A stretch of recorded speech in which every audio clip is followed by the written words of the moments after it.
Okay. So, how does your portfolio reflect best practice perspectives on professionalism in the CLD setting?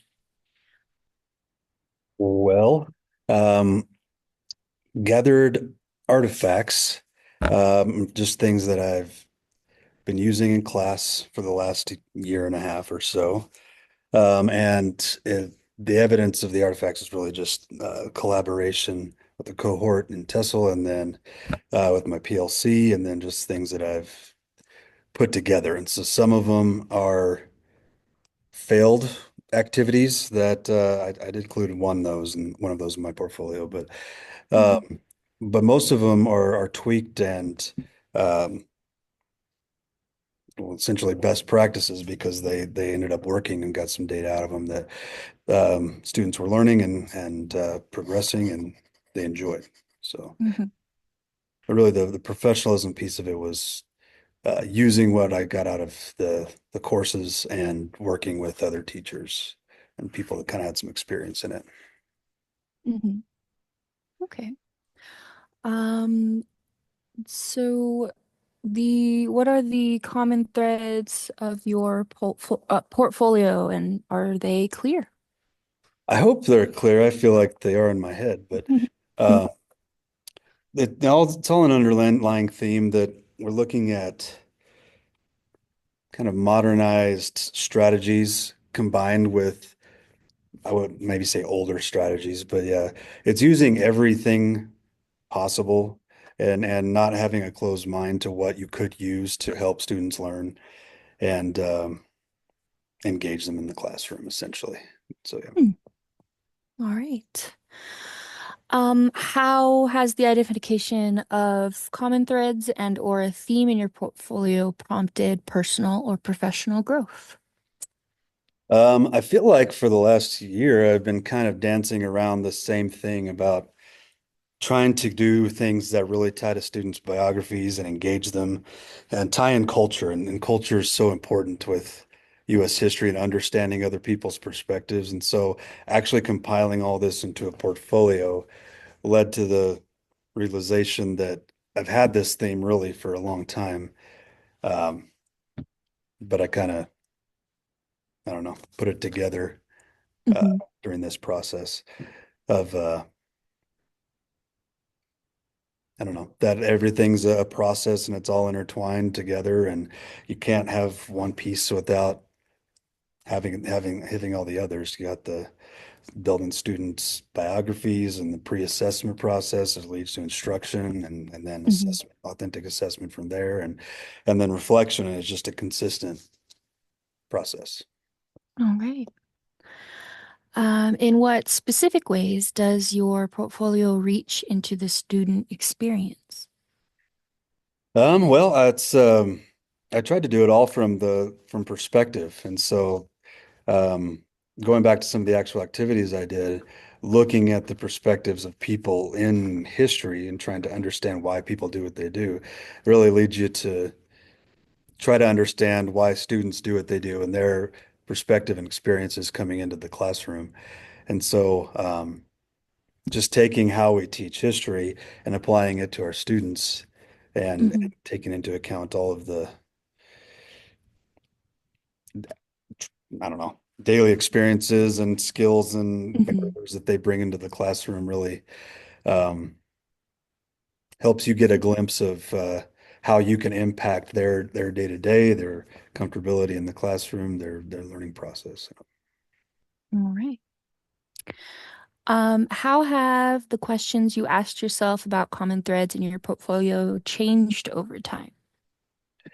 Well, in my portfolio, I talked about the reflection wheel and how at first I thought it was kind of the like discussion posts in other classes where they're just kind of checking to see if you read the material. There's not a lot of feedback, and so why are we doing the reflection things? But the reflections became pretty useful, not just the ones that we were kind of assigned, but just that idea of um, analyzing why I did what I did and how it worked, and specifically for each of the classes that I have. Hmm. And so really if you're looking at a common thread of the portfolio over time, it's the how to use the strategies and how to put it all together effectively, um, Mhm. com- tying each piece together, I guess. Okay. What challenges in portfolio development have enhanced your personal or professional growth? Time management.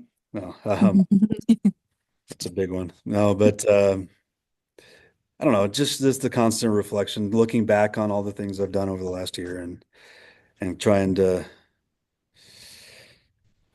I don't know, continue to find a better way to do it, to make sure that and realize that maybe it worked this time, but I might have to tweak it next time and just finding ways to really understand where students are and where they're coming from.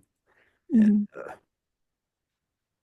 it really exposed my deficiencies and identifying and helping support language acquisition. Um, Mhm. one of the things I talked about was I'm pretty much monolingual and don't have a lot of experience in ELL, and so this class and other um, collaboration with teachers is the only support that I've had as far as how to go day to day with ELL students um, and so it made me a little curious of how I can go about finding other ways to help or how I could push the school and the district to maybe change some policies that they have. Mhm.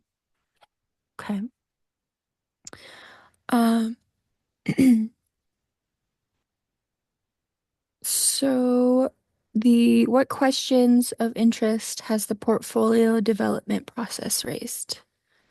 Just kind of the personal ones, just like I was talking about, just how can I progress from here and continue to find more strategies, tweak the ones that I have, use kind of the background knowledge and skills that I have to from my own classroom to help kids.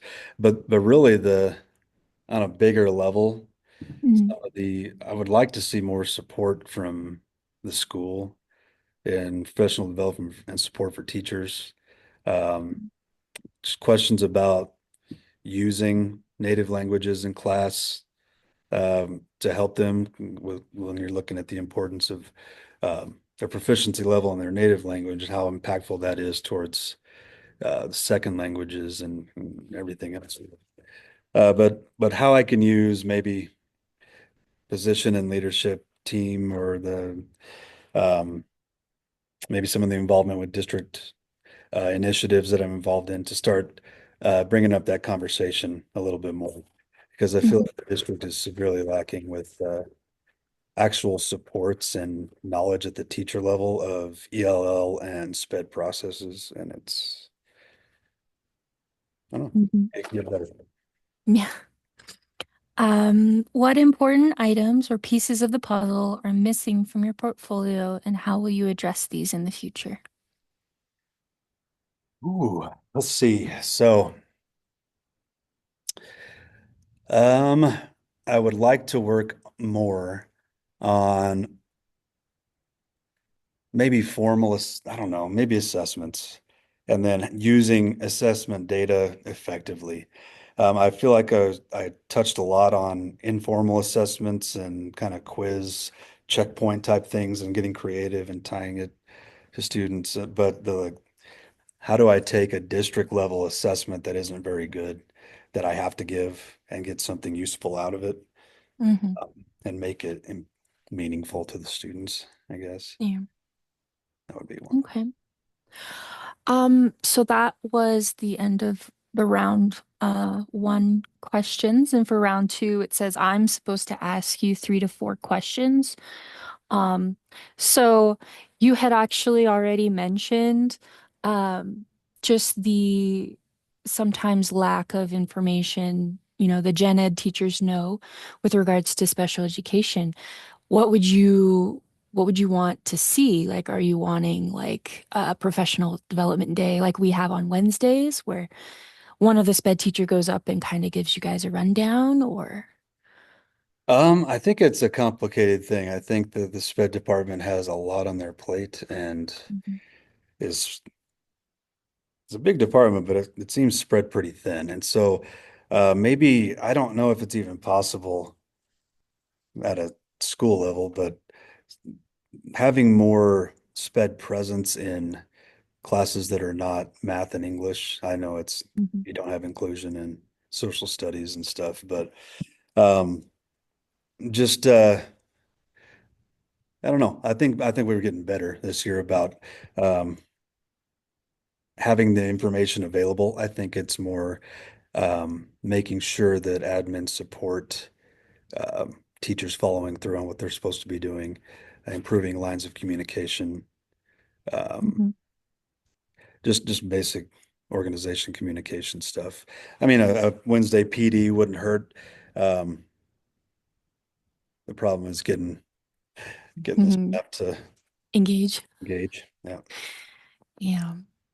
Um, and then so this is actually a question I had written that I wanted to answer for my portfolio was how do you differentiate instruction for students with varying abilities, particularly in reading comprehension and fluency? Because you're a US history teacher, right? Or just social studies in general. There's a lot of reading involved usually. Yeah. And so there's a ton of reading, and in my portfolio, I mentioned there's a ton of content we have to get through Mhm. hundreds of years with multiple thematic impacts of economics and national identity and culture and politics and power, all kinds of stuff that they have to understand all at once. And so, how do you pick what the most important pieces of vocabulary? And really, for me, Yeah. the stuff establishing vocabulary is important, Hmm. but differentiation.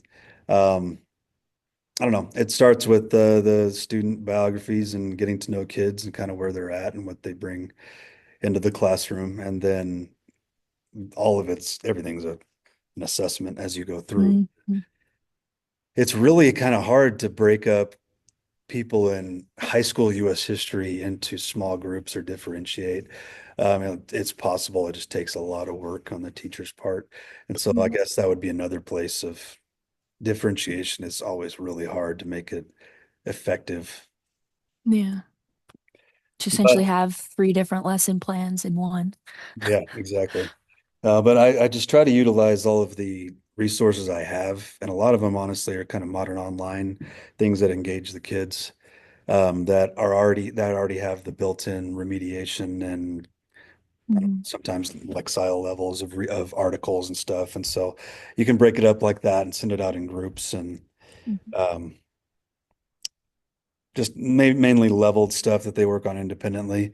And Hmm. then if we get to it, then we can do small group breakouts on maybe working together on something or a higher level leading maybe a language Hmm. learner. But that takes a while to get to, it seems like. But yeah. Okay. And then last question, and this kind of sums up everything, I think. What future goals do you have for your professional practice? And how does this portfolio reflect your aspirations as an educator?